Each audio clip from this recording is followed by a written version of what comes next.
Hello, ladies and gentlemen.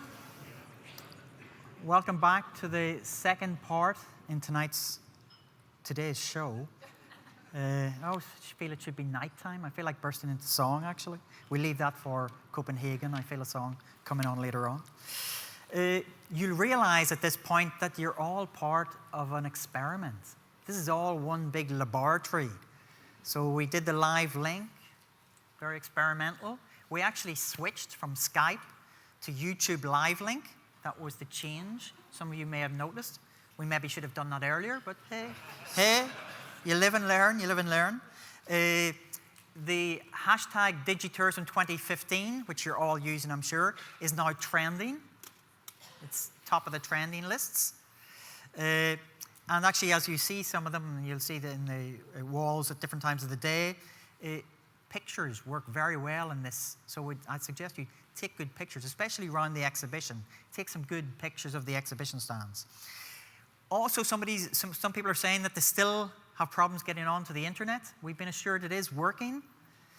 The host site is Exchange with a capital E, just in case you're using a small or lowercase e.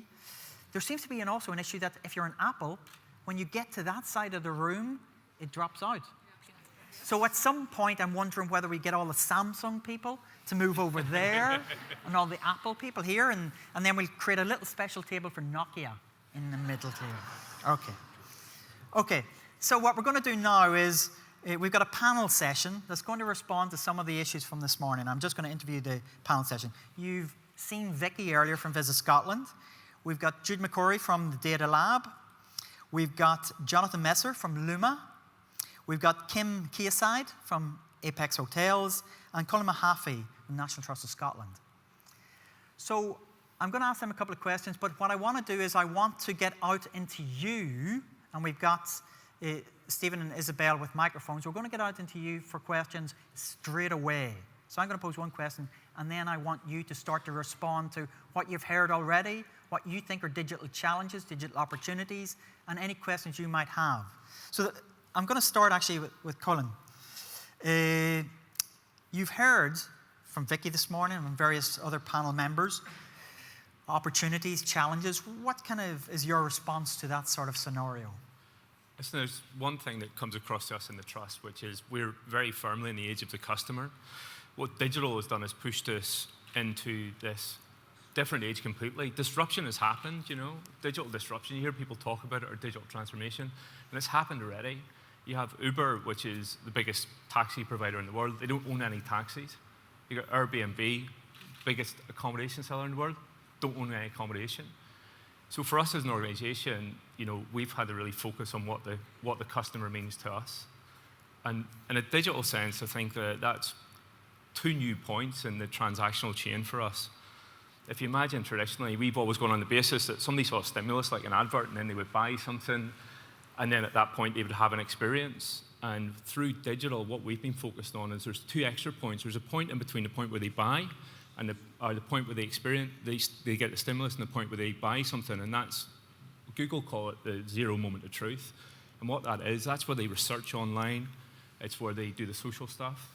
And we've had to try and get better at that. So that's the first part of the customer experience we've tried to improve at. And then there's this point afterwards. After they experience, they share. And it feeds the chain again. So to us, it's been a case of trying to extend that customer experience, extend the life cycle of it, and actually use data a little bit to underwrite it as well.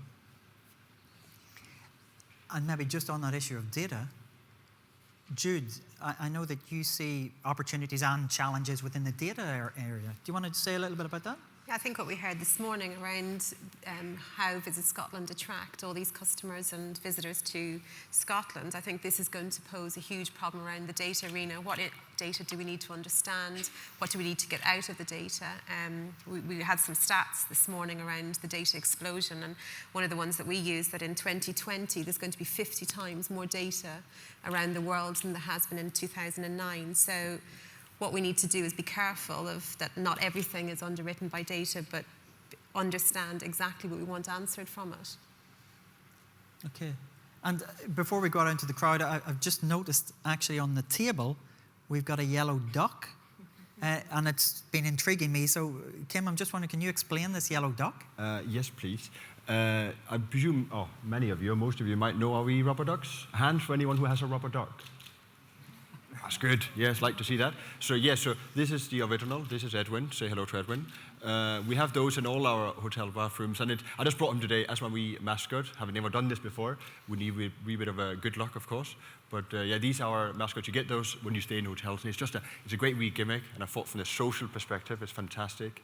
A lot of you may have seen the wee ducks. We had a launch in Glasgow just about a month ago. We had a 16 feet inflatable duck in the George Square for sort of 3-4 hours in the morning, and we just thought everyone loves a wee duck.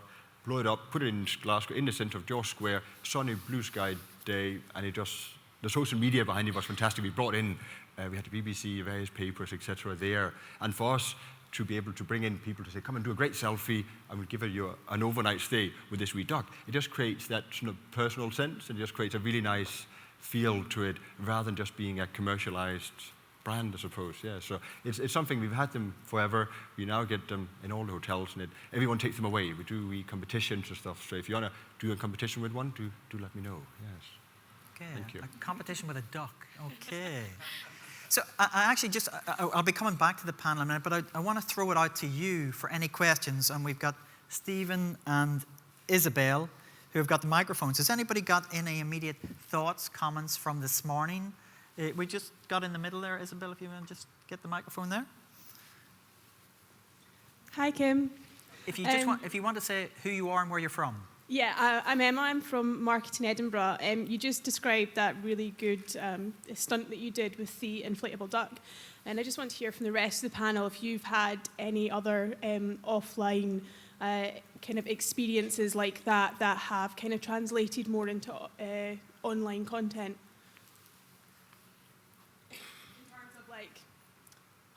In terms of like social sharing, so doing stuff in the real world and then seeing an impact on Twitter, Instagram, people taking pictures, that kind of thing. Okay, before we answer that, we'll just take any more questions out there. Any other? There's one at the back down there, Isabel. And again, if you can just say who you are and where you're from. Well, I'm going to be really selfish. I'm Leslie Wood. I'm the Programme Director for the workshop delivery of Digital Tourism Scotland. Please come and see me at the stand later. But my question is for Vicki. I'm aware of the amount of traffic that your website gets, but there are opportunities for businesses that I don't think are really being taken up in terms of listings. So I think it would be really good if we could hear a bit more about that, given that your brand's got such a massive digital footprint. And I really think it could have it's a great opportunity for smaller businesses to get exposure, and I don't know if people really appreciate that as much as they should. Okay, we'll take one more right at the back there, and then that's where the Mexican wave began, I believe, right at the back there. Not really, no. Yeah. Okay, and again, if you could just say your name and where you're from. Hi, I'm Mike Johnston. I run some hospitality businesses here in Edinburgh. My question is for Vicki, because everybody has told me to talk to Vicki about this, and it is about multilingual digital capability on our own websites, and is there something that Visit Scotland is doing to help with that? Sorry for the direct question, Vicki. Okay. Arigato, which is thank you in Japanese. I thought that would be appropriate given the bilingual nature there. I'm going to take these three questions. I'm going to put a couple to Vicki first, but there's other responses I want to get. So Vicki, your sense there of the multilingual and also the opportunities on your site. On our site, okay. So absolutely, there is, VisitScotland.com is free to any business that has a tourism offering or in some way a product that visitors will be interested in can be listed free. There is no charge. That listing can showcase your business. There's a multimedia gallery. You can have as many images. You can have video. You can connect to your own social profile. So there absolutely is an opportunity there. What we find is that even the businesses that are listed on the site are not currently taking full advantage of all the content that they could put on there. We've even got businesses with images missing. And we know that consumers that are coming to our site are less likely to look at those listings and ultimately then click out to that to that business's website. And the role of VisitScotland.com is absolutely to connect the consumer with your own website eventually, but to do that, you need to optimize your listing on VisitScotland.com. Restaurants, for example, is an area that we are light. We would love to see more. Accommodation providers, you don't need to be graded. So again, there is an opportunity for businesses that are not necessarily in our QA schemes. You can still be listed on the website. And if you are an accommodation business, I would say the other thing is online booking is key. We work with a number of web booking engines that are integrated with our platform, and 70% of the traffic that's coming to our site are doing date searches on accommodation. So it is key. The online booking aspect is really important, and if it's not through our site, then absolutely your own site is key.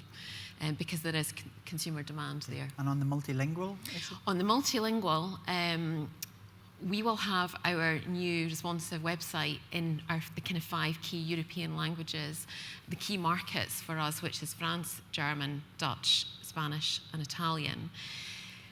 Unfortunately, the challenge for us is all of our rich content will be translated. Business listing content is not possible for us to do that. I'm not sure that was the question, though. It was the question around, can we help businesses translate their own website content? Who asked that question? Can somebody just repeat? Yeah, brilliant. Sorry, I can't see you. Sorry, no, that actually wasn't really the question about translating your own business content. It was more about having, what was available there, if you like, in the public domain. And you mentioned the 5 European languages there, which is great. Yep. One of the biggest sort of sectors that we have is Chinese, Mandarin, and etc. And that's a big challenge for us in terms of handling clients from that area. Okay. I don't have an answer to that question, unfortunately, in terms of what is out there in relation to translation. We know if you're based in the Edinburgh area, there's actually a workshop program coming up shortly through the Edinburgh Tourism Action Group called China Ready, how you can help your business become China Ready. And I think maybe there's a comment on that over there. We delivered it last week, and we'd be happy to deliver it again. We were able to put delegates in touch with agencies here in Scotland and also in China at very reasonable rates who will manage your translation and set you up on social platforms. So again, I'll be at the DTS stand if you want to come and speak to me about that later.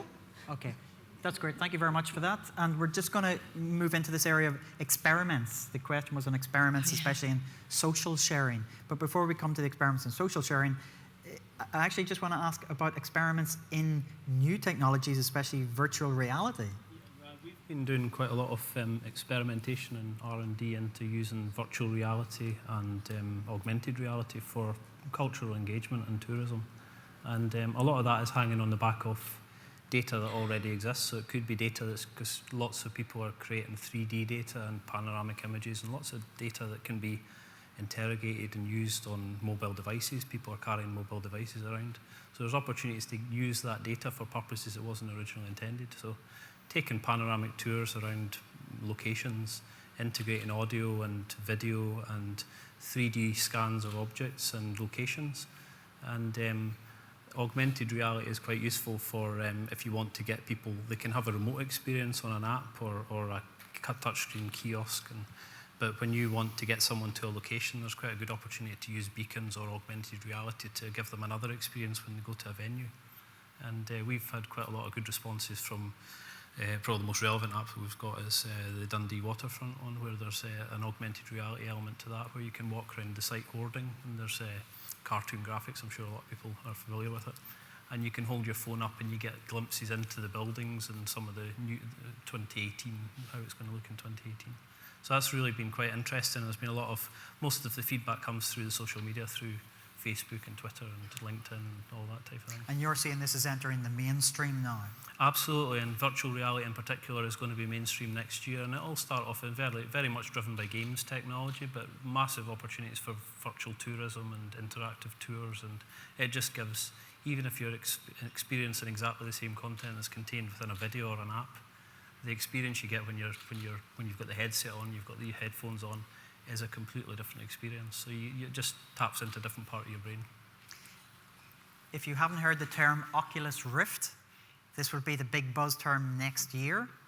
And if you get a chance, obviously check out the virtual reality here, but also Google Cardboard. If you haven't tried Google Cardboard, check it out. It shows how mainstream and easy this is going to be. But this idea of experimentation, and also in the social side, which I think that is within National Trust, is this something you're touching on? Absolutely. I mean, we've done it in the past, and we've got a really exciting one I can tell you about, which is Christmas, which is coming up. And Laura, our head of marketing, is here somewhere, so I better get this right. So for Christmas, it was kind of part problem solve, part opportunity, because we have these really big Christmas events, but obviously you have big Christmas events, you get big pressure points. And as any of you know, one of the worst experiences you'll have is turning up to an event and there's tons and tons of kids who are bored and crying and getting frustrated because they're waiting to get in to see Santa or whatever. So our marketing team and digital teams together came up with this idea of, well, cardboard antlers is the only way to describe them, which the kids put on. They have a Grab Christmas hashtag across the front of them, and we're running a competition that while they're out there, they take a selfie and then it goes onto our tag board, which is a cheap, really effective way to do it, and they'll win prizes for the best antler selfies. And there's been a really distressing trend in our office recently. When you come in the morning, there's several people with antlers on. So, but that's launching, and that's just a really simple thing. It's not hugely more expensive adding on in terms of the campaign cost, but it just lifts that bit of engagement, and it solves a problem. So we're really hopeful for that. Antler selfies and the doc. Actually, I've just thought of something, because one of our festivals is the book festival, and you said selfies, and I was thinking if we got everybody to take a book around their bookshelves, we could call it a shelfie. Okay. But do you want to just say, Kim, a little bit more about the duck and where it's going? Yes, What is... What we try to do, certainly, again, in the year ahead, is I suppose, as with many businesses, as Vicki mentioned, again, is making it more personalized. It's using the content. We have so many great photographs, professional photographs on the website, and it's all what we use in our presentations, but trying to utilize the content, the photographs we get from our clients. That is our visitors' experiences.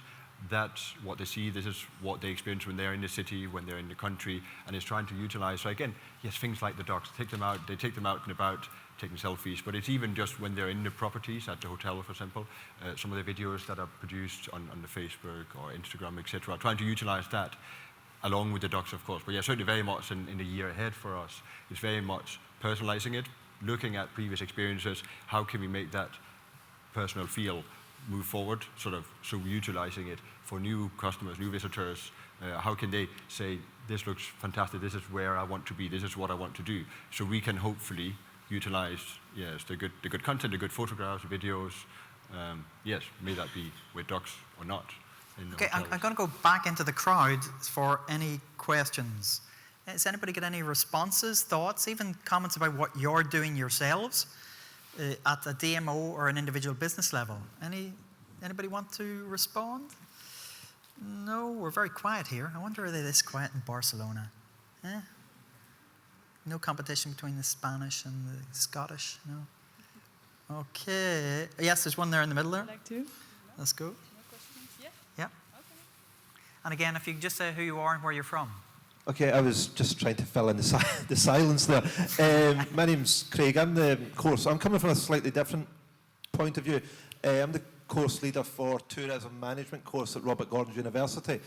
So I'm looking at it from my students, the sort of future graduates. Any particular comments or thoughts about the things that I should be looking to bring into my course so the students are prepared for going out into digital? We obviously talk about it within marketing and various modules, but I'm just wondering if there's anything else that you guys think we should be looking at. Okay. Any other questions before maybe I go take that question into the panel? Any other thoughts? Okay, I'm going to... Yep. Oh, here. Yep. Hello, I'm Emma from Mary's Meanders.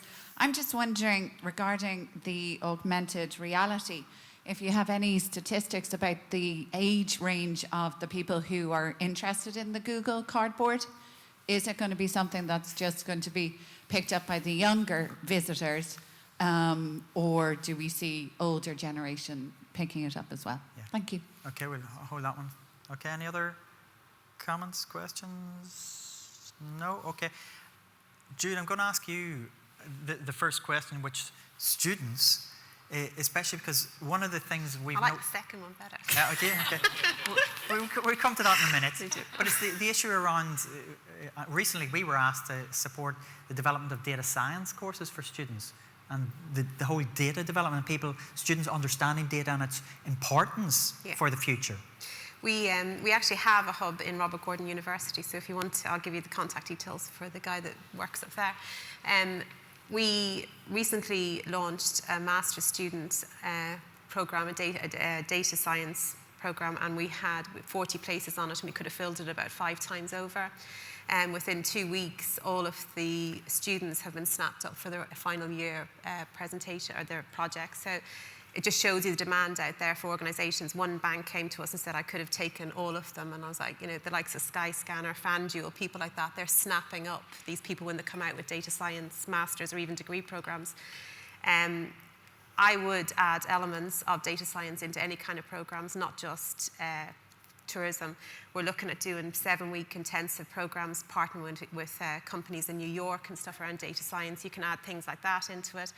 But also, I think data science needs to be matched with the business acumen as well. You can interview data scientists any day of the week, but what you're looking for is somebody who understands the business of data science as well, how that's applied to your business. There's no point in having somebody in tourism just crunching numbers. Why are they crunching those numbers, and what answer is it going to give you? I think it'd be fantastic to add it into any kind of program that's going on. And Jonathan, this question about the profile of people using not just Google Cardboard, but actually virtual reality in your own products. Yeah, I mean, very much. It's very much a young person's thing at the moment, but that's because they're familiar with their smartphones. They're using their smartphones. They're experimenting. They're comfortable breaking their smartphones and fixing their smartphones. And but I think the value of the virtual reality immediately is really, it has got a wow factor just now, but once that wow factor has gone beyond that wow factor, they're going to be, the content is going to be so much richer. It will give people a much richer experience, and that's when it will become a product that people like watching a movie, where it'll start to reach wider demographics. Just now, Google Cardboard and the Gear VR and the virtual reality, and specifically, is it's very much a sort of the type of, it's good for trade fairs or for one-offs where you can put on people's heads, you can give them an experience. Google Cardboard is good that you can get it branded up, you can get their contact details on their phone. There's starts that sort of two-way communication with people. You can send them messages, and it's a fairly superficial experience at the moment, but on Google Cardboard. But I think that experience is going to become much more immersive as the technology and as the tools become more refined. There's a great video, if you get a chance, if you go onto Google Cardboard, you see the experiment they did with schools in Africa. And they took some of the apps in and they showed them watching this tour of the Great Wall of China. And the kids' experience was incredible. Imagine if you were taking the notion of Scotland into that immersive environment through headsets and 3D and virtual reality. Hotels, estate agents are already using it for selling of houses. Hotels would probably use it for rooms. The thing I'm quite interested in TripAdvisor is every restaurant, when they take pictures, not every restaurant, but most restaurants, take pictures of their restaurant, it's always pictures of empty tables and chairs. I wouldn't want to go to an empty restaurant. Anyway, these are the sort of things I think where the virtual reality is going to come into play. Is this something that users thinking about in Apex at all? Not this. We haven't thought about the virtual side going in with the videoing, and I know we have worked in the past as well. It's very much something that's been talked about doing, where you have the videographer coming in, going around every single meeting room and all the bedrooms, showing what the rooms are like. So at the moment, I can't see. There definitely would be potential, that's for sure, because there's such great opportunities, particularly relating to the Dundee Hotel with the Victoria and Albert Museum opening up there. I think, and as you've mentioned already, it would be such a great asset for ourselves working with them there, having some sort of a relationship. So I believe there's already talks going on about potentially doing something up there. But yes, as a hotelier. So it would be certainly, something to think about moving forward. It's not as far as I'm aware in the near future. That's something we are thinking about. But just, Vicki, this area of experimental, what's Visit Scotland's kind of place within that, do you think, or its role?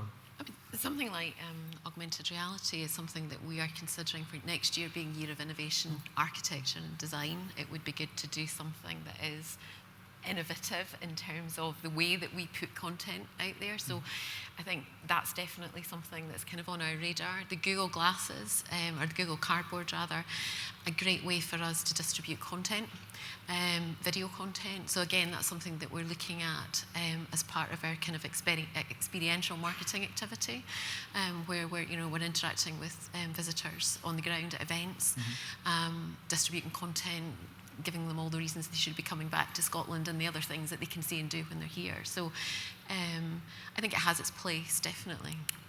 Okay, and Jude, you wanted to say something? I think going back to the question about is it a young thing or an older generation thing, I think it's that fear of the older generation, but go out, order yourself a set of the Google Cardboard glasses, £10, and go onto the New York Times or go onto your thing. And New York Times have got some fantastic videos that actually can get your creative juices going. There's a guy sitting in a helicopter, and the whole story is around refugees coming into New York, but how people are seen and stuff. But you put that on your head or a child's head, your experience is going to be the very same thing. It's like going to Disney World again. And the Google Cardboard is great.